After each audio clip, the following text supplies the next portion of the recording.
বিপ্লবের উত্তাপ ম্রিয়মান করে দিয়েছিল আমার ছাত্র যৌবন। জুতাজোড়া শেষ পর্যন্ত সঙ্গ দিতে পারেনি, এত দীর্ঘ পদচারণা ছিল আমার। প্রতি দুকদম সামনে ঘনীভূত মেঘ সাদৃশ প্রেয়সীর ঘাড়ের মতো তীব্র গন্ধ মাখা টিয়ারশেল দিয়ে আমাকে স্বাগত জানানো হয়েছিল প্রতিটি অগ্রযাত্রায়।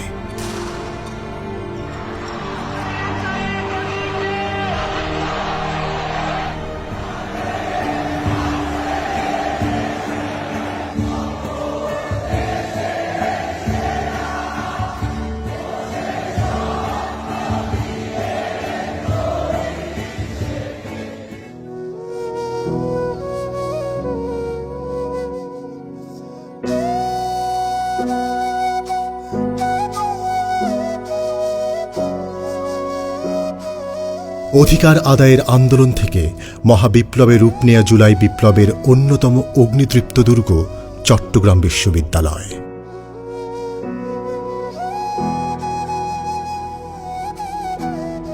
মগ, ব্রিটিশ, পাক হানাদারদের বিরুদ্ধে সর্বদা দ্রোহের শামশির উঁচিয়ে রাখা বীর চট্টলা স্বৈরাচারের বিরুদ্ধে আবারও তার স্বমহিমায় আবির্ভূত হয়েছিল। মুক্তিকামী ছাত্র জনতা আর দায়নিষ্ঠ শিক্ষকরা কাঁধে কাঁধ মিলে সীসাঢালা প্রাচীরের মতো দাঁড়িয়ে গিয়েছিল জালিমের জানাজায়।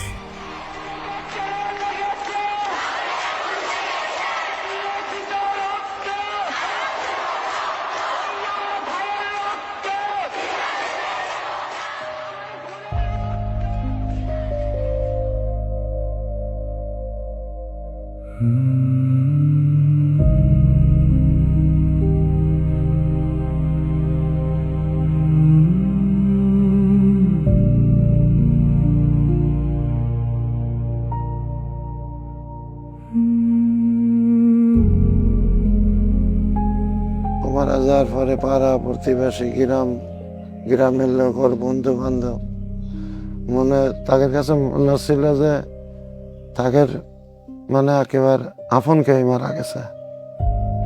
পুরো গ্রামের লোক ওরা খুব ভালোবাসত। বাসা থেকে ফোন করলে রিসিভ করতাম না, কারণ ওই মিছিল হচ্ছে, স্লোগান হচ্ছে, তো ওইগুলো বাসা থেকে শুনলে তো টেনশন করবে। আমি ফোন দিলে রিসিভ করতাম, কারণ ও তো বুঝতো যে ভাই এটা বুঝবে, কারণ দেশে কি পরিস্থিতি চলতেছে, কি হচ্ছে। এক দফা ঘোষণা হয়ে গেলে 4 তারিখ সকালবেলায় বারান্দায় বসে আমরা কথা বলতেছি। কথা শেষ পর্যায়ে ও বলতেছে, ভাই চলেন শহীদ হয়ে আসি। এরকম সুযোগ তো জীবনে বেশি পাওয়া যায় না। আমার আম্মু হচ্ছে তখন অসুস্থ ছিল, চলাফেরা করার জন্য সাহায্য দরকার হতো, তা আমি বাসায় থেকে যাই, আর ও হচ্ছে ওর বন্ধুদের সঙ্গে ওই দিন শহরে যায়। কিন্তু আমাদের যাইতে একটু দেরি হয়ে যাওয়াতে মূল আন্দোলনের যে দলটা ওটা মাগুরা একদম শহরের ভিতরে ঢুকে যায়। আমরা একদম ঢোকার রাস্তায় একদম প্রাথমিকভাবে ঢাকা রোডের ব্রিজের এখানে আটকা পড়ি, পান্নান্দোল এলাকায়। হুট করে ওই পাশ থেকে যেভাবে ধাওয়া আসতেছে, ওরা ধাওয়া দিছে, ধাওয়া দিলে আমরা তো পিছনের দিকে দৌড় মারছি, যেভাবে প্রতিবার দৌড় মারতেছি। দৌড় মারার সময় গুলি করছে, এরকম একটা আওয়াজ আমি কান পর্যন্ত পাইছি, যে গুলির আওয়াজটা। ওই দিক থেকে পুলিশ আগে থেকে টিয়ার শেল, সোরা গুলি এগুলা ছুটতেছিল। তখন ওই মুহূর্তে হচ্ছে ছাত্রলীগের নেতারা ব্রিজ থেকে এসে ওদের উপর গুলি ছুটছে। তো একটা গুলি ফরহাদের মাথায় লাগছে, পাশাপাশি যারা ছিল ওকে ধরছে, মাথায় পানি দিচ্ছে। তো মাথায় গুলি লাগছে, তো এই জন্য বেশি সময় পায় নাই। তো ওই অবস্থায় আশেপাশে যারা ছিল তাদেরকে বলতেছে যে আমার পকেটে একটা মোবাইল ফোন আছে, আমার ফোন আর আমার লাশটা আমার আম্মুর কাছে পৌঁছায় দিয়েন। তো এটা বলার পরে ও নিজেই কালেমা পড়ছে, কালেমা পড়তে পড়তে শহীদ হয়ে গেছে।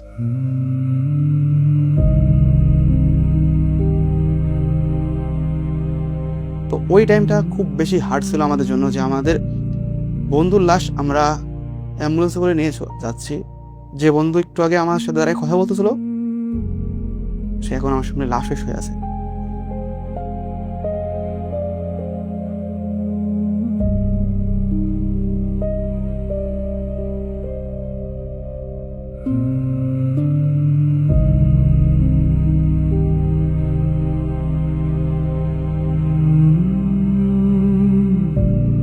সন্তানকে আমি কোনোভাবেই ফেরত পাবো না।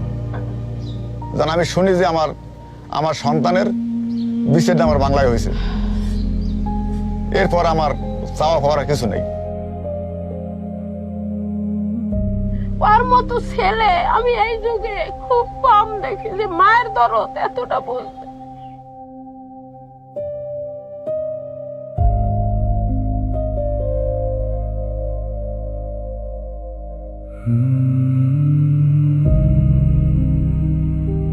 আঠারো তারিখে হৃদয়ের গুলি লাগে। 18 তারিখ বিকাল দুপুরবেলা পর্যন্ত আমাদের আসলে কথা হয়। হঠাৎ করে বিকালবেলা আমাকে কল দিয়ে বলতেছে তোর ভাইয়ের গুলি লাগছে। আমি ভাবছি যে ওটা আমি সবাইকে গণহারে অ্যারেস্ট করতেছে, ও শহরে আছে, হয়তো অ্যারেস্ট বা এরকম কিছুর কথা বলবো। আমি ক্যাম্পাসে ছিলাম 2 নম্বর গেটে, ওখান থেকে কোন রকমে কয়েকজনকে বলে বের হয়েছি। এখানে মধ্যে মারামারি চলতেছে। ওখানে গিয়ে দেখতেছি যার সাথে দুপুরবেলা আমি অনেক হাসতে হাসতে কথা বলতেছি, সে শুয়ে আছে, চোখ দিয়ে কিভাবে তাকায় আছে আমার দিকে, গলা থেকে এভাবে রক্ত পড়তেছে। এরপর আর কি 19 তারিখে আমরা ওকে নিয়ে ঢাকার উদ্দেশ্যে রওনা দিই। তারপর তাকে প্রথমে বক্ষব্যাধি হসপিটালে রাখা হয় 20 তারিখে। 20 তারিখে রাখার পরে ওখানে মেডিকেল বোর্ড বসে অ্যান্ড টেন্টেটিভ ওই টাইমে হলো কি ওর লাস্ট হুশ ছিল। আমাদের বলে 21 তারিখ বিকালের দিকে যে মাল্টি স্পেশালাইজড কোনো হসপিটালে নিতে, কারণ বক্ষব্যাধিতে আর কিছু করা সম্ভব না। মানে ওর একটা বাম ফুসফুস আর কি ক্ষতিগ্রস্ত হয়েছিল অ্যান্ড একটা ফুসফুস দিয়ে পুরো ব্রেন আর বডিতে অক্সিজেন সরবরাহ করা সম্ভব হচ্ছিল না। তো বলছিল যে কৃত্রিম ফুসফুসের যদি ব্যবস্থা করা যায় তাহলে ওকে বাঁচানো যাবে, 1 সপ্তাহ যদি কৃত্রিম ফুসফুসে রাখা হয়। বাট আনফরচুনেটলি বাংলাদেশে 3টা হসপিটাল যেটার মধ্যে এই কৃত্রিম ফুসফুসের ব্যবস্থা ছিল একই সাথে 3টা জায়গাতে নষ্ট ছিল। ইভেন সিএমএইচ এ যাওয়ার জন্য আমরা তৎকালীন যারা ক্ষমতায় ছিল তাদের সাথে অনেক কথা বলার চেষ্টা করছি। ওখান থেকে আমাকে এই লাইনও বলছে যে আপনাদের এত ডিমান্ড করার কি দরকার আছে, ওখানে আছেন ভালো আছেন তো সরকারি হসপিটাল। আমরা লাস্ট হলো এবার কেয়ারে গেছি। এবার কেয়ারেও বলতেছে যে আমাদের মেশিন তো আছে বাট আমরা এটা লাস্ট টেকনিশিয়ানও নাই, কিছুই নেই, আমরা চালাই না, কত এটা অনেক বেশি কস্টলি। আমাদের বলা হয়েছিল যে পার আওয়ার বোধহয় 1 লাখ বা 1.5 লাখ টাকা লাগবে, আমরা সেটা দিতেও রাজি ছিলাম। তো বলছে মাল্টি স্পেশালাইজড হসপিটালে নিয়ে যেতে। তারপর আমরা পিজিতে ট্রাই করি, আলটিমেটলি আমরা ঢাকা মেডিকেলে নিয়ে যাই। তো 22 তারিখ সন্ধ্যায় বলতেছে যে কাছের কোনো আত্মীয় স্বজন থাকে, যদি দেখার মতো কেউ থাকে তাহলে তাকে আনেন। তখন ওই রোজ নামে একটা মেয়ে ছিল, হৃদয়ের ধর্ম বোন ডাকছিল, আর ওই জিমি ছেলে মেয়ে দুটোর সাথে ছিল হৃদয়ের মাকে রোগী সাজাইয়া তারপরে অ্যাম্বুলেন্সে করে নিয়েছে। তার কর্মটা এত খারাপ যে যাইও তার সন্তানকে দেখতে পারে নাই। সে গেছে মনে হয় তার 10 মিনিট পরেই মারা গেছে।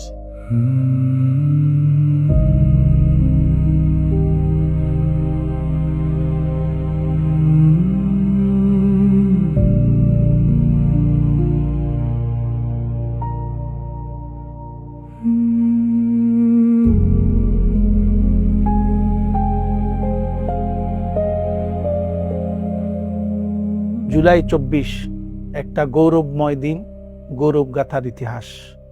সেই ইতিহাসে চট্টগ্রাম বিশ্ববিদ্যালয় খুব গৌরবোন্নতভাবেই অংশগ্রহণ করেছে। যে শিক্ষা প্রতিষ্ঠান তার দুইজন তরুণ শিক্ষার্থীকে হারিয়েছে। আমি শ্রদ্ধাভরে তাদের আত্মত্যাগকে স্মরণ করি। 24-এর আন্দোলন কোটা দিয়ে শুরু হলেও দীর্ঘ 16 বছরের শেখ হাসিনার ফেসিবাদী শাসন, এই দীর্ঘ লড়াই সংগ্রাম এবং মানুষের যে পুঞ্জীভূত যে ক্ষোভ, এই ক্ষোভের বিস্ফোরণ ছিল 24-এর বিপ্লব। এবং আমরা এই বিপ্লবকে যদিও দেখি যে 36 দিনে বিপ্লব হয়েছে, কিন্তু এর পিছনে আছে দীর্ঘ প্রায় 16 বছরের ইতিহাস।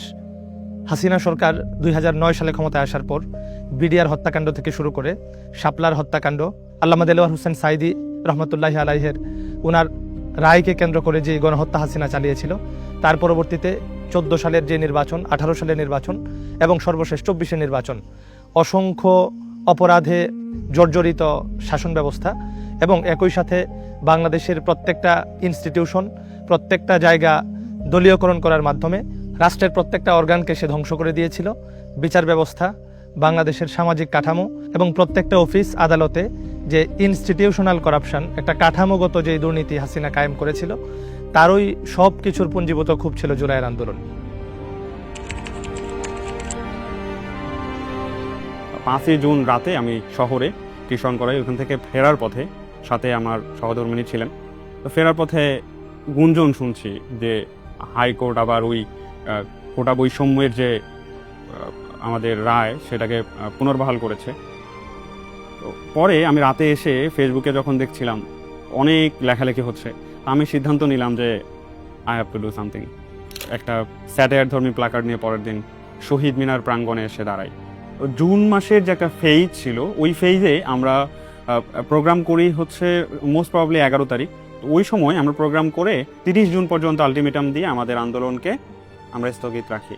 কিন্তু এই সময়টার মধ্যে আমরা যারা দেশের বিভিন্ন বিশ্ববিদ্যালয়ে আন্দোলন করছিলাম তারা যোগাযোগ করি, আমাদের একটা ইন্টারকানেকশন তৈরি হয়। তো ওইখানে আমরা সমন্বয় করার চেষ্টা করি।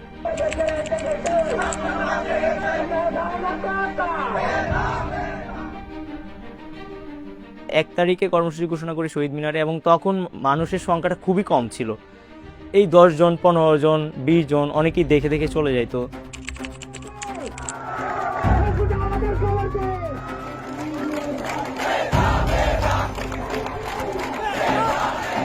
আমাদের কোনো প্ল্যান ছিল না যে আমরা 1 নাম্বার গেট গিয়ে অবরোধ করব। সবাই যখন আসা শুরু করছে এবং ক্রমান্বয়ে আমাদের সংখ্যাটা বাড়তেছিল, যখন দেখলাম সংখ্যাটা আমাদের বেশি হয়েছে, তখন আমরা একটা ইনস্ট্যান্ট প্ল্যান করছি যে তাহলে আমরা অবরোধের দিকে যাইতে পারি। 30-35 মিনিট বা 40 মিনিট আমাদের চট্টগ্রাম থেকে রাঙামাটি খাগড়াছড়ি যে মহাসড়ক আছে সেটা আমরা অবরোধ করে রাখলাম। বিশাল জ্যাম লেগে গেছে, আর বিভিন্ন জায়গা থেকে প্রেশারটা আরও বেশি আসা শুরু করছে। ফলে রেখে সেদিন আমাকে বলছে যে কোনো রকম যেন অবরোধের দিকে আমরা না যাই। ওইখান থেকে বের হয়ে আইসে আমি সবার সাথে আলোচনা করে 4 তারিখ আবার অবরোধের ডাক দিছি, এবং ওইটা অফিসিয়ালি ডাক দিছি। ওই দিন আমরা বৃহৎ আকারে একদম শহীদ মিনার থেকে মিছিল নিয়ে চট্টগ্রাম বিশ্ববিদ্যালয় 1 নম্বর গেটে যাই, এবং সেখানে অনেকক্ষণ অবস্থান করি। পুলিশের সাথে আমাদের বিভিন্ন ধরনের কথা হয়, তারা আমাদেরকে উঠিয়ে দেওয়ার চেষ্টা করে। চট্টগ্রাম খাগড়াছড়ি যে রোড রয়েছে সেই রোডে আমরা অনেকক্ষণ অবস্থান করি।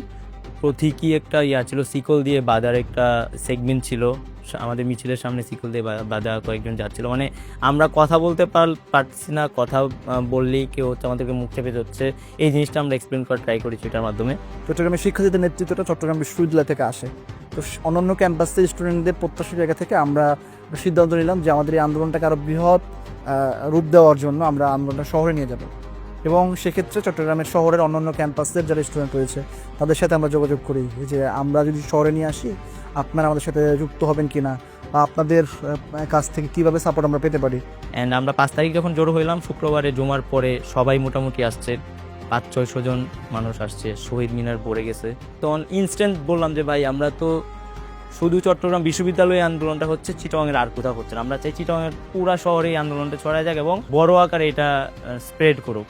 তো সবাই তখন রাজি হয়েছে। অ্যান্ড ইনস্ট্যান্ট তখন একটা শাটল ছিল, খুব সম্ভবত 4টা বা এর আগে পরে একটা শাটল ছিল।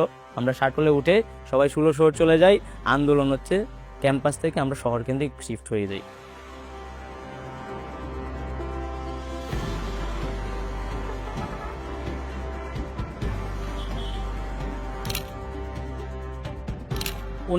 সালে স্বৈরাচার এরশাদ বিরোধী আন্দোলনে শহীদ নূর হোসেন বুকে ফেটে লিখে আন্দোলন করছিল। তো ওইখান থেকে আমি অনুপ্রেরণাটা পাইছিলাম মূলত, সেখান থেকে আমি বুকে ফেটে লিখে নিয়েছিলাম যে ফ্রি কোটা অর ডাই।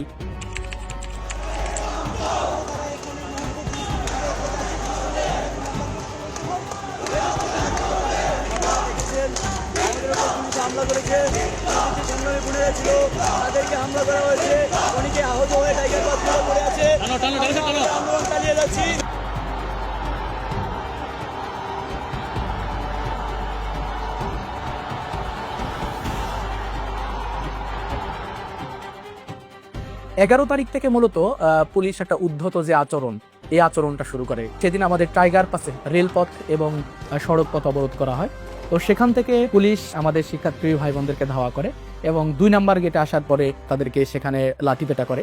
তো সেখানে আপনারা দেখেছেন একটা আইকনিক ছবি আছে, কান্তালাত মাহমুদ রাফি যে শহর সমন্বয়কের দায়িত্ব পালন করেছে, সে বুক সিটি দাঁড়িয়ে গেছে তার সহকর্মীদের জন্য। এটা কিন্তু চট্টগ্রামের জন্য একটা বড় অনুপ্রেরণা ছিল। আমি চিন্তা করতেছিলাম আজকে যদি এই চিটাগাং থেকে আমাদেরকে ফিল্ড আউট করতে পারে, তাহলে চিটাগাংয়ে আন্দোলনটা হয়তো শুরু হইতে আরও কঠিন হবে, কষ্ট হবে, এবং শিক্ষার্থীরা ভয়ে আর আসবে না। আমি ভাবলাম যে না, যেমনি হোক আজকে এখানে আমাদের দাঁড়াইতে হবে। একজন যদি আমি দাঁড়াই, আমার মাইরে ফেলবে, কিন্তু দাঁড়ানো উচিত। ধাক্কাধাক্কি শুরু আর এক পর্যায়ে আমাকে পুলিশ হচ্ছে এমনি ধাক্কা দিচ্ছে, আমি পড়ে গেছি, পিছ রাস্তায় পড়ে গেছি, মাথার পিছনে একটু আঘাত পেয়ে সেন্সলেস হয়ে যাই। তো এরপরে আর আমি আর কিছু বলতে পারি না। পরে প্রায় আধা ঘন্টা বা 40 মিনিট পরে আমার যখন সেন্স আসছে, তখন আমি দেখলাম যে আমি রাস্তায় শুয়ে আছি, অ্যান্ড চতুর্দিকে অনেক মানুষ। সেখানে একটা জটলা তৈরি হয়। আমরা মনে করছিলাম যে রাফি মারা গেছে, কারণ তার অবস্থা এমন ছিল যেহেতু চেহারা একটু কালো ছিল, ঘামে রসে মনে হচ্ছে তাকে মেরে ফেলছে। এই কারণে আমরা সবাই একটু উত্তেজিত হয়ে যাই। আমরা সবাই নিজের কাপড় খুলে একদম উদুম ঘাইয়ে পুলিশের সামনে দাঁড়াই যে আমাদেরকেও মারতে হবে আজকে, হয় আমরা সামনে যাবো নয় আমাদেরকে মারতে হবে ভেবে। পুলিশ একটু হতচকিত হয়ে যায়। পরে পুলিশ আমাদের ব্যারিকেড ছেড়ে দেয়। পরে আমরা রাফিকে কাঁধে নিয়ে আমরা আবার 2 নম্বর গেটে এসে মিলিত হই সবাই। আমরা দেখতে পাই যে ওই ঘটনার 30-40 মিনিট পর পরে আমাদের 4টা যে শাটল ছিল চট্টগ্রাম বিশ্ববিদ্যালয়ে সেটা 16 শহরে পৌঁছার সাথে সাথে প্রায় 1000-1500 মতো স্টুডেন্ট মানে একটা মিছিল নিয়ে যখন 16 শহর থেকে 2 নম্বর গেটে পৌঁছায় তখন আমাদের মনে অনেক সাহস চলে আসে। আমি মনে করি এই বিপ্লবটা প্রথম প্রতিরোধ শুরু হয় চট্টগ্রাম বিশ্ববিদ্যালয়ের স্টুডেন্টের মাধ্যমে, আর সেটা হচ্ছে 2 নম্বর গেটে। এইরকম এক জায়গায় এসে আমরা ধীরে ধীরে কমিউনিটি ফিলিংস তৈরি করার চেষ্টা করি। 11 তারিখে জুলাই মাসে আমরা নিপীড়ন বিরোধী শিক্ষক ঐক্য তৈরি করি এবং সেই ঐক্যের ব্যানারে আমরা ভেতরে ভেতরে শিক্ষকদের সাথে এককভাবে যোগাযোগ করি। এমনিতে তো একাত্মতা অনুভব করছিলামই যে আমাদের ছাত্ররা আসলে তাদের এই যে ছাত্র জীবন শেষে যে তাদের জীবিকার জন্য যখন বেরিয়ে যাচ্ছে তখন তাদের সামনে যে ভয়াবহ অবস্থা, তার উপরে যখন এটার প্রতিবাদ করতে গিয়ে তাদের উপরে যে মানে অত্যাচারটা নেমে আসলো, হ্যাঁ, এবং বিশেষ করে তার শেষ পরিণতি যেগুলো ঘটছিল তখন তো আসলে আর চুপ করে বসে থাকার উপায় ছিল না।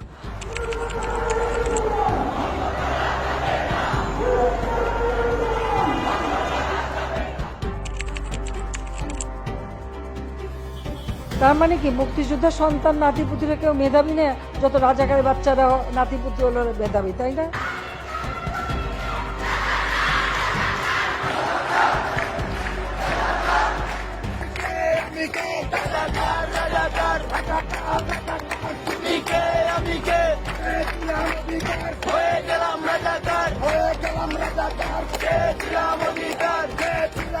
এই বক্তব্যটা দেওয়ার পরে প্রথমে ঢাকা বিশ্ববিদ্যালয়, এরপরে ম্যাক্সিমাম ক্যাম্পাসগুলো স্লোগান উঠেছে তুমি কে আমি কে, রাজাকার রাজাকার। ঢাকা বিশ্ববিদ্যালয়ের শিক্ষার্থীরা বের হয়ে আসলো। এরপরে আমাদের ক্যাম্পাসে তখন রাত বলা যায় প্রায় 10:30-11টা বাজে, 0 পয়েন্টে সেখানে আমাদের শিক্ষার্থীরা হল থেকে বের হয়ে এসে স্লোগান শুরু করলো যে তুমি কে আমি কে, রাজাকার রাজাকার।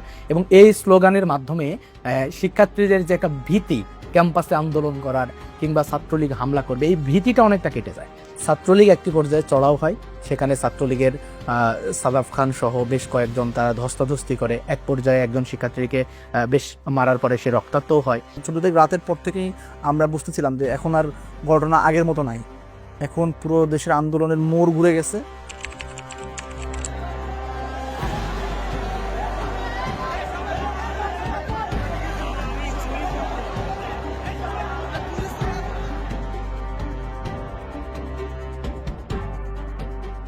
আমরা যখন 16 শহরে গেলাম আমাদের শিক্ষার্থীদের মাত্র জড়ো হচ্ছিল, এর ভিতরেই ছাত্রলীগের কিছু সন্ত্রাসীরা 16 শহরের রেল স্টেশন শুরু করেছে, সে বিপরীত পাশ থেকে ককটেল মেরে এবং সামনে লাঠিসোঁটা নিয়ে আসতে শুরু করে।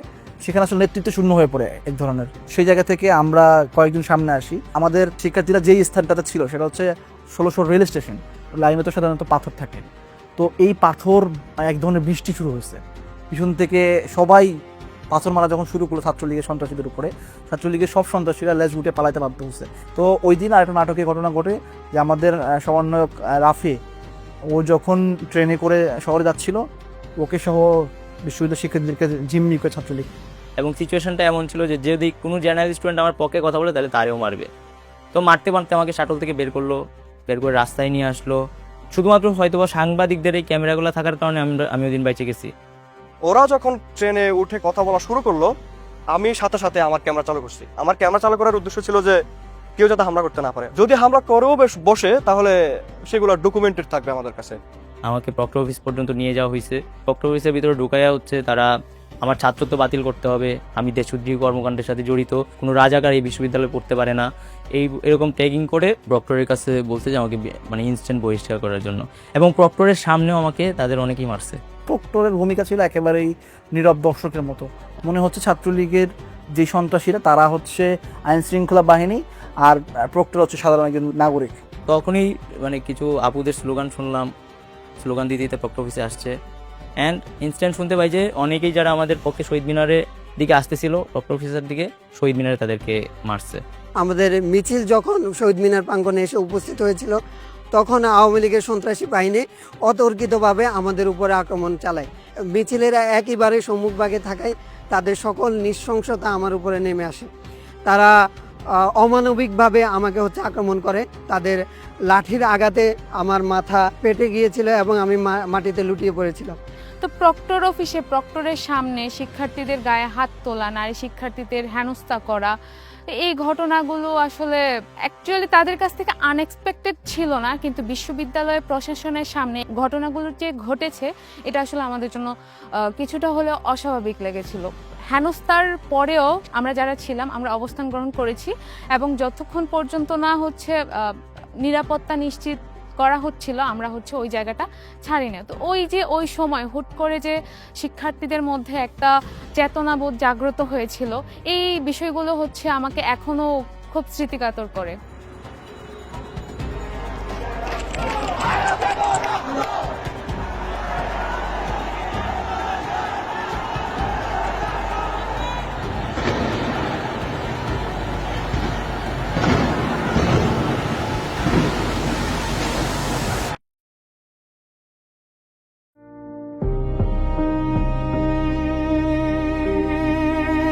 সদ্য সবুজ পালক গজানো রক্তাক্ত শহীদদের কাঁধে তুলে নিয়ে নিরাপদ করতাম, অথচ নিরাপত্তার আর তাদের প্রয়োজন ছিল না।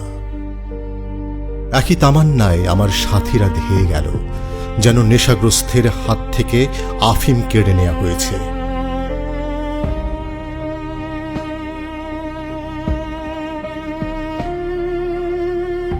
যখন উল্টো দিকে আমরা সরে আসি তখন আমরা সবার পেছনে পড়ে যাই।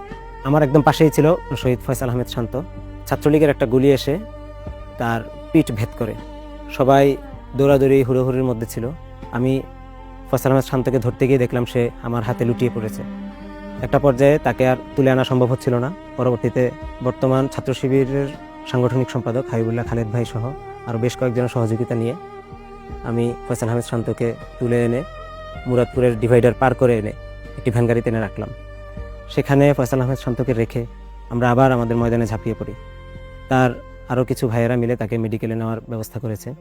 দীর্ঘ 3 ঘন্টা আমরা সেখানে সংঘর্ষের পর যখন সন্ধ্যা নামে ঘরে ফিরে যখন ফোন অন করেছি তখন দেখলাম আমরা আমাদের ভাই ফয়সাল আহমেদ শান্তকে হারিয়েছি। 16 জুলাই যখন ছাত্রলীগের সাথে আমাদের সংঘর্ষ হলো এবং চট্টগ্রামে আমার ভাই শহীদ ফয়সাল এবং শহীদ ওয়াসিম এবং একজন পথচারী ভাই শাহাদাত বরণ করেছেন, একই দিনে শহীদ আবু সাইদ রংপুরে শাহাদাত বরণ করেছেন। এই দিনের পর থেকে আমরা এই আন্দোলনকে খুব বেশি সিরিয়াসলি নিয়েছিলাম।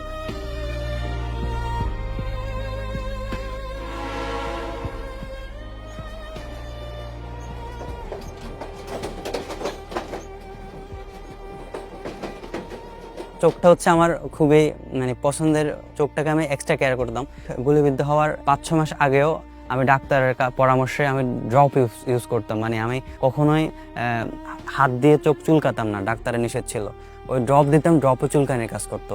তো এতটাই যখন শৌখিন জিনিসটা যখন আমি ইনস্ট্যান্ট দেখতেছিলাম না, আমি তখন নিজেকে বিশ্বাস করতে পারতেছিলাম না। সন্ত্রাসীদের ধাওয়া পাল্টা ধাওয়া যখন আমাদেরকে অ্যাগ্রেসিভলি গুলি করতেছিল, স্টুডেন্ট একটু পিছিয়ে আসতেছিল, তখন আমরা সবাই অনেকটা ধাওয়া খেয়ে একটু যখন পিছিয়ে আসতেছিলাম তখন ভাবলাম যে একে তো যাচ্ছি, তার চেয়ে বরং যারা গুলিবিদ্ধ হয়ে পড়ে আছে ওদেরকে একজনকে কাঁধে নিয়ে যদি নিয়ে যেতে পারে, ওদেরকে হসপিটালাইজ করতে পারবে, এতে করে আর ভালো হবে। তো এই জন্য যখন ওদের কয়জন কোথায় পড়ে আছে এভাবে জাস্ট দেখার জন্য এভাবে পিছনে তাকায়, ইনস্ট্যান্ট তখনই আমার গুলিটা আসে লাগে চোখে। আমি ভাবলাম হয়তো কিছু একটা পড়ছে, বাট ব্যথা পাচ্ছিলাম, কিছু একটা পড়ছে, একটু এখন অন্ধকার হয়ে গেছে, বাট পরে এটা হয়ে যাবে পানি টানি দিলে। তো আমি আস্তে করে এভাবে চোখটা ঘষা দিলাম, বাট দেখলাম যে আমি দেখতে পারতেছি না, আরো হাতে রক্ত চলে আসতো। আমি তখন ভয় পেয়ে গেলাম। আমি ইনস্ট্যান্ট বুঝে গেলাম যে আমার স্বপ্নের চোখটা ওখানে চলে গেছে, এটা কখনো আর রিপেয়ার হবে না।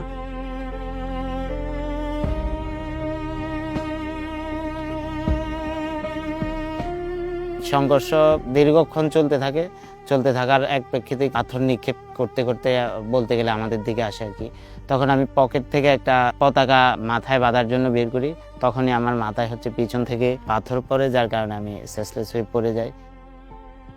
জুলাইয়ের মাঝামাঝি সময় থেকে যখন ছাত্র সমন্বয়করা যারা আন্দোলনে নেতৃত্ব দিয়েছে তাদেরকে আত্মগোপনে চলে যেতে হয়, এবং জুলাইয়ের 16-17 তারিখ থেকে 5ই আগস্ট পর্যন্ত পুরো আন্দোলনটা জাতীয়তাবাদী দল বা ছাত্র দল, ছাত্র শিবির এবং অন্যান্য সকল ছাত্র সংগঠন, মাঠে ময়দানের দলগুলো সেখানে মধ্যে সক্রিয় ছিল। প্রথমত আমরা যখন আন্দোলন শুরু করি আমাদের ধারণা ছিল আমরা আন্দোলন করছি, মিছিল করছি, হয়তোবা 2-1 দিনের মধ্যে সরকার সে দাবি মেনে নেবে। পরবর্তীতে যখন আমাদের বড় বড় কর্মসূচি হওয়া শুরু হয় তখন আমাদের জনশক্তি, আমাদের আর্থিক এবং অনেক কিছু সমন্বয় করার প্রয়োজন পড়ে। তখন আমরা প্রোগ্রামের শুরুতে কিংবা প্রোগ্রামের মাঝে, কখনো প্রোগ্রাম শেষ করে রাতে আমরা সবার সাথে অনলাইন মিটিং করে আমাদের এই আন্দোলনকে সফলতার দিকে নিয়ে যাওয়ার জন্য আমরা সবার সাথে পরামর্শ করি।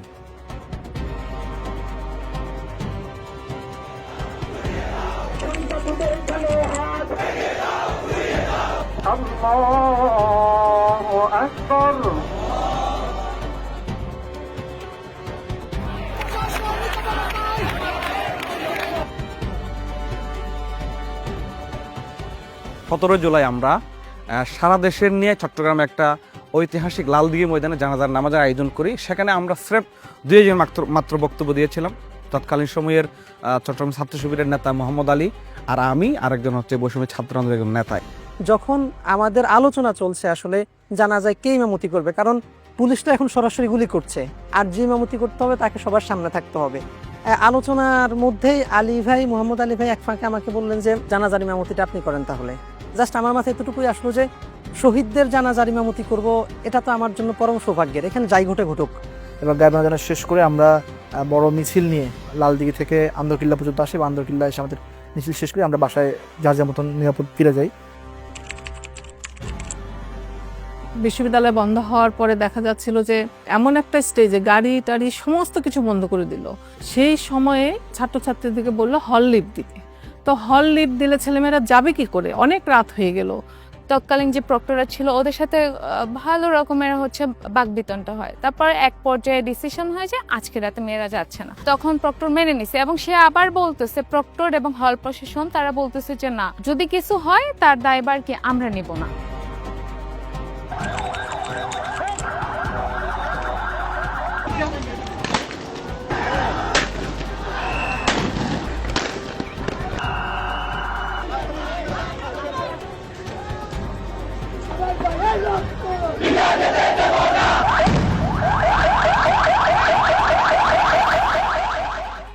দক্ষিণ চট্টগ্রামের কিছু স্টুডেন্টদের মতামতের ভিত্তিতে আমরা ঠিক করলাম তাহলে আমরা এই আন্দোলনটাকে আরেকটু গুরুত্বপূর্ণ প্লেসে নিয়ে যাওয়া যায় কিনা, সেই চিন্তা করে আমরা ঠিক করলাম যে আমাদের আজকের আন্দোলনটা হবে নতুন ব্রিজ, যেটাকে আমরা বলি কর্ণফুলী ব্রিজের যে অঞ্চলটা সেখানে হবে।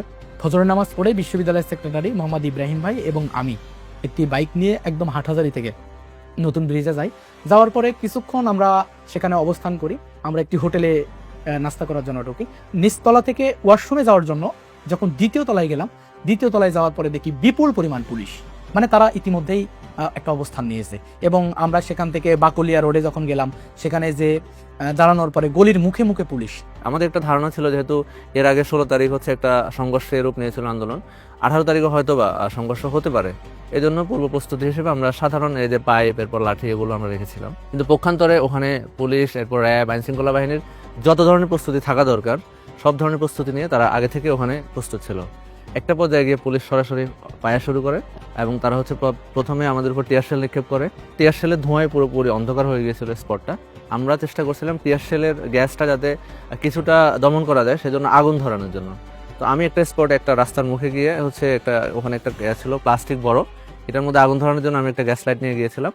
যখন আমি আগুন ধরাচ্ছিলাম, ধরাইতে হচ্ছে পুলিশ গুলিটা করে। প্রথম বুলেটটা আমার এখানে অনুভূত হয়েছিল, এই চোখের একেবারে হালকা উপরে, কয়েক মিলিমিটার উপরে হচ্ছে আমার বুলেটটা লাগে। এরপর হচ্ছে গলার মধ্যে লাগে, এখানে প্রায় অনেকগুলো বুলেট হচ্ছে লাগে, যেহেতু একবার সামনাসামনি ছিলাম। নতুন ব্রিজ থেকে যখন আমরা ছন্নছাড়া হয়ে গেছি সাউন্ড গ্রেনেড, টিয়ারশেল আর গুলি মারার পরে 1 কিলোমিটার বহদ্দারহাটের পাশে একটা জায়গার নাম, ওই 1 কিলোমিটার এলাকায় আমরা হচ্ছে ব্লকেট করছিলাম যে আমরা আস্তে আস্তে বহদ্দারহাটের দিকে আসবো। তো হঠাৎ করে একটা সিঙ্গারাওয়ালা আসছে। সিঙ্গারাওয়ালা এসে বলে যে ভাই, আমি আপনাদের জন্য কিছু সিঙ্গারা দিতে চাই। তো দেখলাম যে সে 2 বস্তা সিঙ্গারা দিছে, সাথে 1 কেস পানি দিছে। আমি ওয়ালেট বের করে তাকে 500 টাকা দিয়েছি, বলছি আমার টাকা লাগবে না। আমি বলছি না, আপনার থেকে তো আমি ফ্রি নিব না, আপনি টাকা নেন, দাম রাখতে হবে। আমার অত টাকা নাই, আপনি অনেক টাকার জিনিস দিচ্ছেন, আমি আপনাকে 500 টাকা দিতে পারবো। সে বলতেছে টাকা দিতে হবে না, তবে তুমি যদি এটার দাম দিতে চাও তোমরা হাসিনারে ফালাই দাও। তো আমি এরপরে ওই দিন রাত থেকে আমার প্রতিদিন মনে হইতো যে এই সিঙ্গার আলাদা আমার কাছে একটা দাম পাবে, এটা দিতে হবে তারে আমার যে কোনোভাবে। এই কারণে আমি প্রত্যেক দিন যারে যারে কন্ট্যাক্ট করা সম্ভব সবাইকে নিয়ে আমি মাঠে নেমে যেতাম। আমরা কিছুক্ষণ পরে জানতে পারি যে তরুয়া সে গুলিবিদ্ধ হয়েছে এবং হসপিটালে যায়, এবং তরুয়া তো 18 তারিখে গুলিবিদ্ধ হলো, হসপিটালে নেওয়া হলো, এরপর ঢাকায় নেওয়া হলো উন্নত চিকিৎসার জন্য, এবং সে 23 তারিখে মূলত সে শহীদ হয়। তো সকালবেলা হচ্ছে যে আমাকে বাসা থেকে নিয়ে যায় ছাত্রলীগের ছেলেরা। একটা মাইক্রো আসছে, বড় মাইক্রো, সাদা রঙের মাইক্রোর সামনে, ঠিক রাত 10টা হবে। মাইক্রোর সামনে নিয়ে যাওয়ার সাথে সাথে হাতে হ্যান্ডকাপ পরাই চোখটা বেঁধে ফেলছি। এরকম 1 ঘন্টা চলার পরে গাড়িটা একটা জায়গায় গিয়ে স্থির হইলো, সেখান থেকে আমাকে নামাইলো। আমার কিন্তু চোখও বাঁধা, হাতে হাত করাও পরানো, পিছনে আমার রিভলভার ঠেকাই। আমার থেকে মনে হয়েছে যে আমার রুহুটা মনে হয় নাই, ওই পর্যায়ে রুহুটা আসলে ছিল না। মানে আমি ধরে নিছি যে আমার হয়তো মৃত্যু হয়ে যাচ্ছে, ব্যাপারটা এরকম। তো সামনে হাঁটতে হাঁটতে একটা রুম ছিল, রুমে একটু নিচা টাইপের, রশি দিয়ে বাঁধার পরে তারা অনেকক্ষণ কোয়েশ্চেন করলো, কতক্ষণ বলে তুই শিবির করস, কতক্ষণ বলে তুই ছাত্রদল করস, অনেক ট্যাগ দিছে।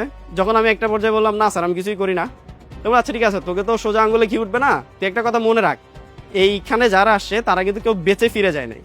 কন্ডেম সেল নাকি জানি না সেলটার নাম কি, ছোট্ট করে একটা রুম বলতে এই এতটুকু টাইপের, যেখানে হচ্ছে যে আমি একটা টয়লেট ছিল, সাথে ওই আমি শুইতাম টয়লেটের উপর পা দিয়ে, মানে ওয়াশরুম সব কিছুই ওইখানে আমার। আমরা 1 সপ্তাহের মধ্যে বেশ কয়েকটা জরুরি মিটিং করেছিলাম আমাদের একাডেমিক কমিটির অনলাইনে। রীতিমতো কান্না করে দিছি যে আমরা একটা ব্যানার নিয়ে দাঁড়াই, শুধু একটা ব্যানার নিয়ে দাঁড়াই যে আমরা এটার পক্ষে না, আমরা এটার বিপক্ষে। আমরা চাই না আর ছাত্ররা এভাবে নির্বিচারে মারা যাক, ছাত্রদের ক্ষতি হোক।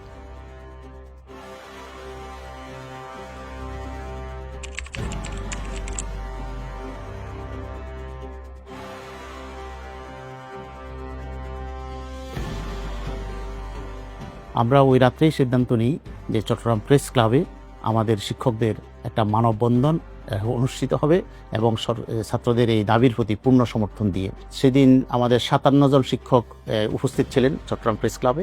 সবারই তো স্মৃতিপটে অনেক নিপীড়নের, নির্যাতনের অভিজ্ঞতা ছিল, চাকরি ঝুঁকি ছিল, এবং একই সাথে নানা রকমের হুমকি ধামকি, শারীরিকভাবে নির্যাতনের মুখোমুখি হওয়া, এইসব ছিল। তো খুবই কষ্ট হচ্ছিল সেখানে সবাইকে সম্পৃক্ত করার জন্য। তারপরেও আমার যতদূর মনে পড়ে যে আমরা সেদিন মোটামুটি বেশ বড়সড় একটা সমাগম করেছিলাম, এবং আনুষ্ঠানিকভাবে শিক্ষকদের তরফ থেকে সেই পর্যন্ত মনে সেটিই ছিল সবচেয়ে বড় সমাবেশ। খুবই সংক্ষিপ্ত সমাবেশ করা হয়। টোটাল সমাবেশটা বোধহয় 10-12 মিনিটের মধ্যে শেষ করে দিতে হয়। এবং এই দাঁড়ানোটাই ছাত্রদের মধ্যে একটা বিরাট সাহস এবং উদ্দীপনা এবং একই সাথে অনুপ্রেরণা তৈরি করেছিল। তো কোটা আন্দোলনে ছাত্ররা যে কথাগুলো বলেছিল, তাদের যে পর্যালোচনা ছিল, এটা এতটা যৌক্তিক ছিল যে মানসিকভাবে আমরা তখনই ছাত্রদের সাথে সম্পৃক্ত ছিলাম, কিন্তু সেটা মাঠে ময়দানে গড়ায়নি। মানুষ আমাদেরকে মাঠে ময়দানে দেখতে শুরু করেছে যখন ফ্যাসিস্ট বাহিনী ছাত্রদের উপর গণনিপীড়ন শুরু করলো, গণহত্যার মতো পরিস্থিতির দিকে যাচ্ছিল, এবং আমরা সেটা অনুমান করতে পারছিলাম।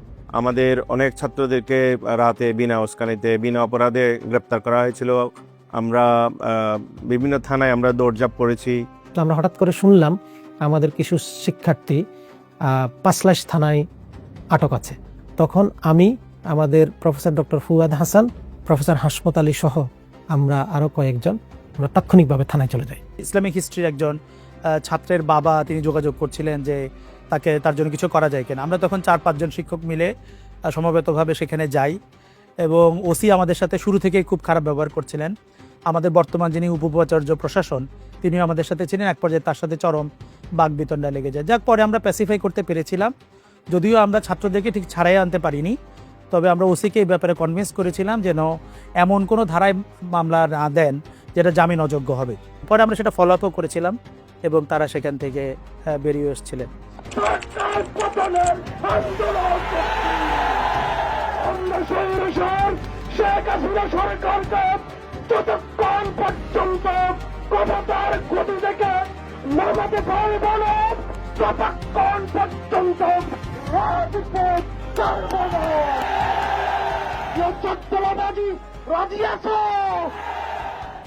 তো আমরা আন্দরকিল্লা মসজিদে নামাজ পড়ি, আন্দরকিল্লা মসজিদ সম্মানিত খতিব, তখন ওনার একটা শব্দ খুব বেশি খুতবার মধ্যে প্রকম্পিত হচ্ছিল যে লানাতুল্লাহি আলা যালিমিন। সবাই আমিন আমিন বলছিল চিৎকার করে। লাল দিঘিতে প্রোগ্রাম শুরু হয়। প্রোগ্রাম মোহাম্মদ আলী ভাই গায়েবান জানার আগে বক্তব্য রাখেন। তখনকার ছাত্র শিবিরের চট্টগ্রাম বিশ্ববিদ্যালয়ের দায়িত্বশীল শাখাওয়াত হোসেন শিপন ভাই, তিনি সেই 19 তারিখ লালদিঘির মাঠে বক্তব্য দেন যে আন্দোলন এখন আর কোটা বিরোধী আন্দোলন নয়, এখন আমাদের স্বাধীনতার আন্দোলন, এখন এক দফা সরকার পতনের আন্দোলন। রাতেই শিপন ভাইকে আমরা চট্টগ্রাম শহর থেকে বাইরে পাঠিয়ে দিই। চারদিকে খবর হয়ে যায়, শিপন ভাই খোঁজাখুঁজি শুরু করে। এবং আমরা বলেছিলাম 71 সালে যেভাবে চট্টগ্রামের মাটি থেকে স্বাধীনতা ঘোষণা হয়েছিল, আবারও চট্টগ্রাম থেকে খুনি হাসিনা পতনের আন্দোলন শুরু হবে। সারা দেশে অনির্দিষ্টকালের জন্য কারফিউ জারি করেছে স্বরাষ্ট্র মন্ত্রণালয়। কারফিউ শিথিলের কোনো সময়ও নির্দিষ্ট করা হয়নি।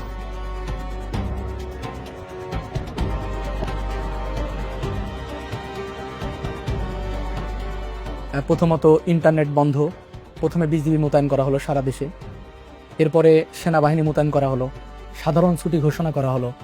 মানে সরকারের যত প্রস্তুতি আছে সকল প্রস্তুতি কিন্তু সরকার নিয়েছে। তো কারফিউ মানে তো আসলে খুবই কঠিন একটা অবস্থান। ঢাকার আন্দোলন অনেকটা সীমিত। তো এই 30 তারিখের মধ্যেই সমন্বয়করা গ্রেফতার হলো। এরপরে 8 দফা 9 দফা যে বিষয়গুলো, এগুলো ঢাকায় চলছিল, আমাদের কাছে স্পেসিফিক নিউজগুলো আসতেছিল। ইন্টারনেট যে বন্ধ হয়ে গিয়েছে সে সুযোগটা নিয়েই মূলত তারা আমাদের উপর হামলাটা করেছিল। আমরা শুনতে পেলাম যে 2 জন শিক্ষার্থীকে 0 পয়েন্টের পুলিশ বক্সে আটকে রাখা হয়েছে, তাদেরকে নির্যাতন করা হচ্ছে। খবর পেয়ে আমি সহ আজাহার ভাই আমরা ওখানে উপস্থিত হই, গিয়ে দেখি যে হ্যাঁ, পুলিশ বক্সে 2 জন শিক্ষার্থীকে ধরে আনা হয়েছে, তাদেরকে নির্যাতন করা হচ্ছে। পুলিশ যে বুট জুতা আছে না, পুলিশের যে পায়ের বুট, হাত এভাবে মাটিতে বিছাই দিয়ে পুলিশ সেখানে আঘাত করতেছিল তাদেরকে জুতার সোল দিয়ে, শক্ত সোল দিয়ে। বৃষ্টি থেকে বাঁচার জন্য মেইন গেটের নিচে দাঁড়াবো আর কি, ছাউনিতে। এমন সময় আমার পেছন দিক থেকে কাপড় দিয়ে আমাকে পেঁচিয়ে ফেলা হলো, আমার মুখ ঢেকে দেওয়া হলো যাতে করে আমি না চিনি কাউকে। ইচ্ছা মতো মারধর করা হয়েছি। তো এক পর্যায়ে আমি বমি করতে করতে মাটিতে লুটাই পড়ি। পরে প্রক্টরের গাড়িতে করে আমাকে চট্টগ্রাম বিশ্ববিদ্যালয় মেডিকেলে নিয়ে যাওয়া হয়। আমাদের হল ম্যাচগুলো থেকে শিক্ষার্থীদেরকে বের করে দেওয়া হয়েছিল। আমি একটা ফ্যামিলি বাসার সাথে থাকার কারণে আমাকে আইডেন্টিফাই করা সম্পন্ন হয়নি। তো সেই জায়গা থেকে চট্টগ্রাম যে আন্দোলন হতো, আন্দরকিল্লা মসজিদ থেকে বিশেষ করে শুক্রবারে গায়েবানা জানাজা, কারফিউর দিনগুলোতে যেই সময়গুলো ছিল, সেই উত্তাল সবগুলো মুহূর্তের সাক্ষী। আমি একদম নেতৃত্বের পর্যায়ে থাকিনি শুরুতে, যেহেতু আমি বিশ্ববিদ্যালয়ে ছাত্রদল করতাম, এবং সেই সময় আমার মনে হয়েছে যে আমি যদি আন্দোলনের শীর্ষ পর্যায়ে চলে যাই তখন হয়তো সেই জায়গাটাতে আন্দোলন প্রশ্নবিদ্ধ হতে পারে। তো আমি সেই জায়গা থেকে কিছুটা দূরে থেকে বাকিদের সাথে সংযোগ করতাম। কিন্তু যখন সেটা সরকার বিরোধী আন্দোলনের রূপ নেয় তখন থেকে সম্মুখ সারিতে অংশগ্রহণ করি।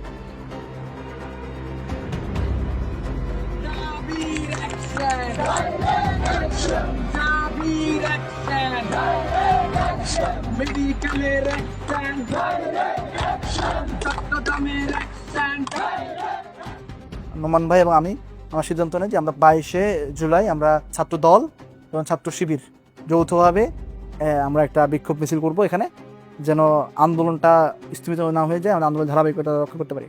যাদের টেলিগ্রাম আইডিতে ফোন নাম্বার হাইড করা ছিল না, তাদের অফলাইন নাম্বারটা নিয়ে অনেককে ফোন দিলাম, সুমিয়া শিকদারকে ফোন দিলাম, এরকম কয়েকজনকে ফোন দিলাম। জুবাইরুল আরিফ মানিক, যেহেতু উনিও ছাত্র অধিকার পরিষদ করতো, সাংগঠনিক কিছু ম্যান পাওয়ার আছে, তাদের সাথে যোগাযোগ করলো। আমি আর হারেস আমরা মোটরসাইকেলে যাই। চট্টগ্রামের প্রবর্তক মোড়ে 144 ধারা ভেঙে মিছিল হয়। খুবই সীমিত সময়, 3-4 মিনিটের মধ্যেই শেষ হয়। টহল চলছে বিজিবির। তো এর মধ্যে আলী ভাই আসলেন, আসার পরে আমি বললাম যে ভাই আপনারা কর্মসূচি শুরু করেন, আমরা সিকিউরিটির দায়িত্ব পালন করব। তো স্লোগান শুরু করার সাথে সাথে যে যেদিক থেকে ছিল দৌড় দিয়ে চলে আসছে। তো আমরা এই 100-200 মিটার দূরে থাকার কারণে আমরা দৌড় দিয়ে ওনাদের কাছে যাব, এই সুযোগটা আমাদের হয়ে ওঠেনি। এর মধ্যেই বিজিবির গাড়ি ঢুকে পড়েছে, এর মধ্যে ওনারা ছত্রভঙ্গ হয়ে গেছে। সে সময় অনেক মিডিয়া কিন্তু আওয়ামী লীগের চাটুকারিতাই করতেছিল। আমরা ছিলাম ক্যাম্পাস সাংবাদিক, নগণ্য একজন ব্যক্তি।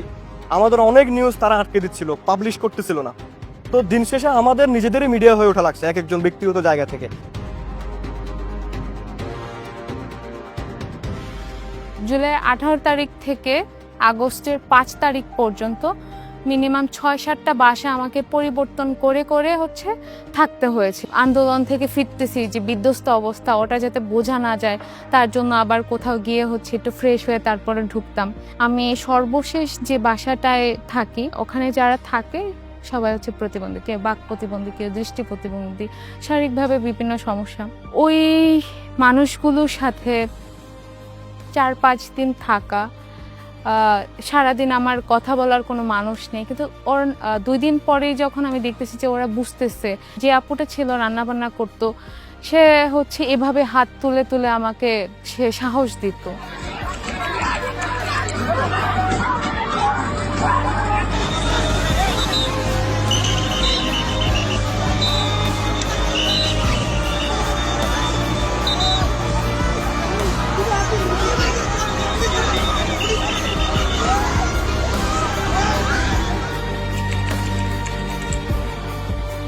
আমরা 30 তারিখে সিদ্ধান্ত নিয়েছিলাম রাত্রে প্রায় 11:30-12টার দিকে আমরা এটা জানিয়েছি যে আমরা একটা আন্দোলন করতে যাচ্ছি। আগামীকাল সকালে অর্থাৎ 31 জুলাই আমাদের একটা মানববন্ধন, ডেমনস্ট্রেশন, প্রতিবাদ সভা এটি হবে।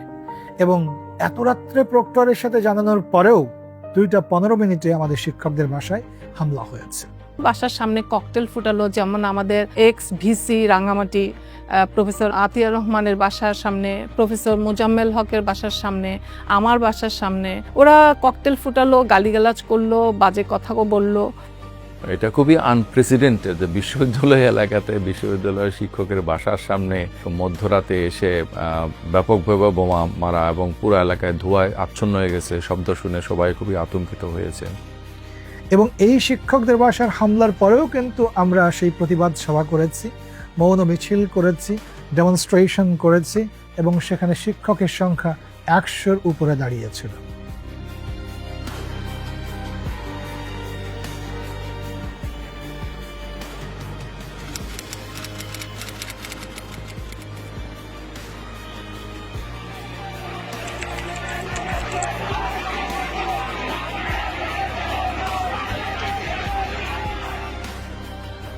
আমি সাদা শার্ট পরছি এবং কালো প্যান্ট পরছি, যেন আমাকে দেখতে আইনজীবী মনে হয়। তো সেই জায়গা থেকে আমি সবার আগে চলে গেলাম। এর ভিতরে আমাদের আন্দোলনকারীদেরকে পুলিশ আটকাই দিচ্ছে আর আদালত চত্বরের দিকে ঢুকতে দিচ্ছে না। ফেস্টিভাল বিরোধী আইনজীবী যারা ছিলেন তাদেরকে নিয়ে আমি মেইন যে গেট আছে সেই গেটে এসে পুলিশের কাছ থেকে ছাড়িয়ে আমাদের যারা শিক্ষার্থী আন্দোলনকারী আসছেন তাদেরকে নিয়ে শাপলা বিল্ডিং, সেই বিল্ডিংয়ের সামনে আমরা জড়ো হই। ওই আন্দোলন আসার সময় বিভিন্ন জায়গা থেকে আমাদের বিভিন্ন শিক্ষার্থীদেরকে গ্রেফতার করছে পুলিশ, আমাদের কয়েকজন নারী শিক্ষার্থীদেরকে গ্রেফতার করছে।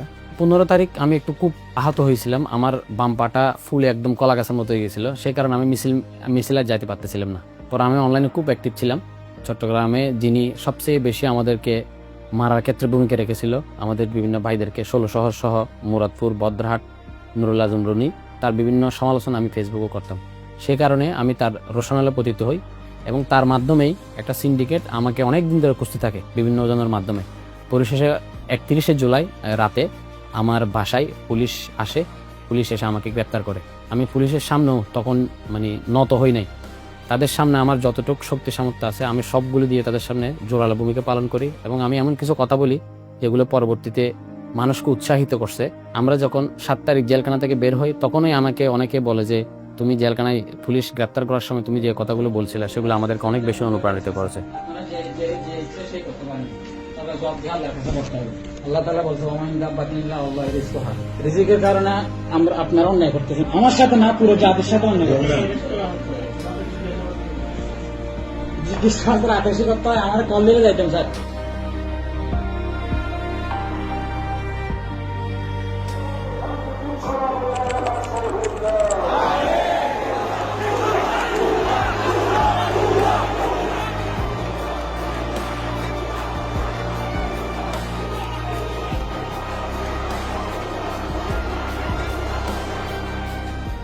যখন আমরা আন্দরকিল্লার শাহে জামে মসজিদ থেকে বের হলাম, বিক্ষোভটি পুরো শহরকে প্রদক্ষিণ করেছে। এই স্কুটিতে কিছু বোনেরা, কিছু মায়েরা যারা শহরের, তারা পানি নিয়ে এসে দিচ্ছে। এরপরে দোকানের পাশে দাঁড়িয়ে আমাদের সাধারণ দোকানদার আমাকে সরাসরি বলছে যে ভাই আপনাদের যে পরিমাণ পাউরুটি কলা লাগে নেন, কিন্তু হাসিনার পতন করতে হবে। এমনকি যে বাসার ছাদে থেকে বোতলে করে পানি ফেলা হচ্ছে সমাবেশ স্থলে। আমরা এক দফার সিদ্ধান্তে উপনীত হয়েছি।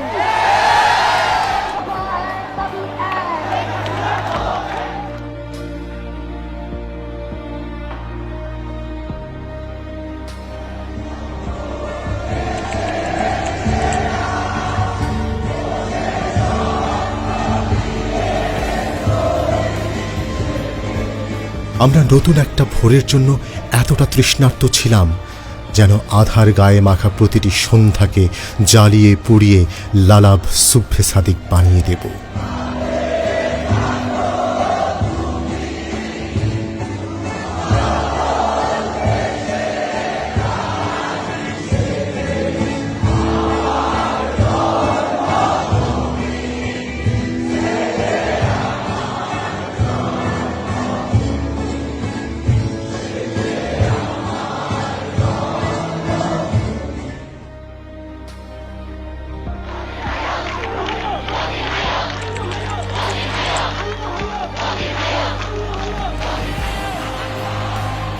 মাঝ মিছিলে আম্মা ফোন করলে তাকবীরের চিৎকারকে বাজারের শোরগোল বলে গোপন করেছি।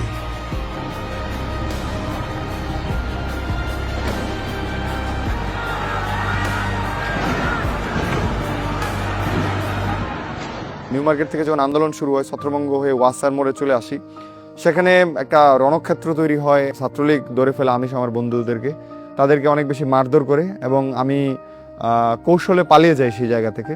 তো ওই দিন তারা সবচেয়ে বেশি রক্তপিপাসু ছিল, কারণ তারা জানতো যে তাদের পতন আসন্ন, কিন্তু মধ্যে তাদেরও কয়েকজন নিহত হয়েছিল।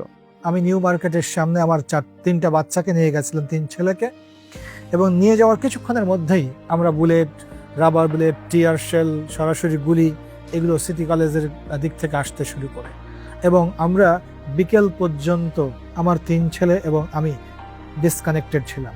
এবং উদ্ধার করে যখন আমরা রাতের বেলা ডিওএসএস থেকে 9:30, 10টা বা 10টার দিকে যখন বাসায় ফেরার আধা ঘন্টার মধ্যে আমার কাছে ফোন আসলো যে আপনি ক্যাম্পাসে থাকতে পারবেন।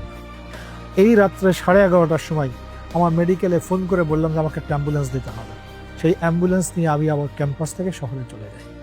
এবং কীরকম একটা ইমোশনাল মুহূর্ত যে ওই রাত্রে আমার বড় ছেলেকে নিয়ে বাসা থেকে বের হয়ে যাচ্ছি এবং বাসা থেকে বিদায় নিয়ে যাচ্ছি। আমরা জানতাম না যে আবার ফিরবো কিনা। আমার আহত হওয়ার দিন হচ্ছে 4 আগস্ট।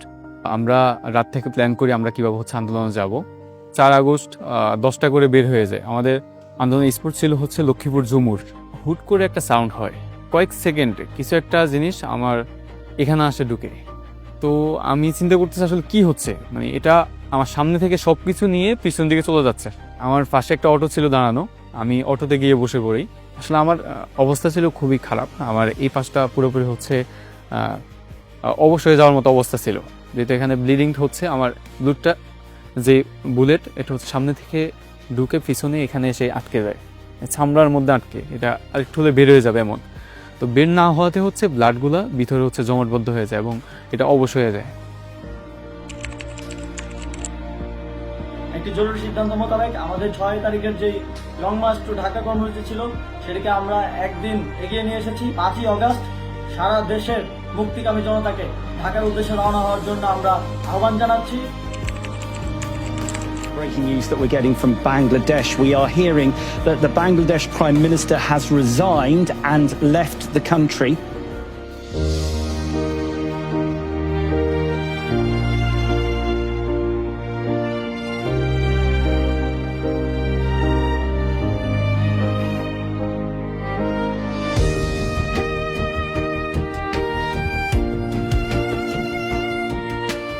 এমনিতে তাচ্ছিল্যের অট্টহাসির নিচে সাউন্ড গ্রেনেড দাফন করার অভ্যাস আমার ছিল।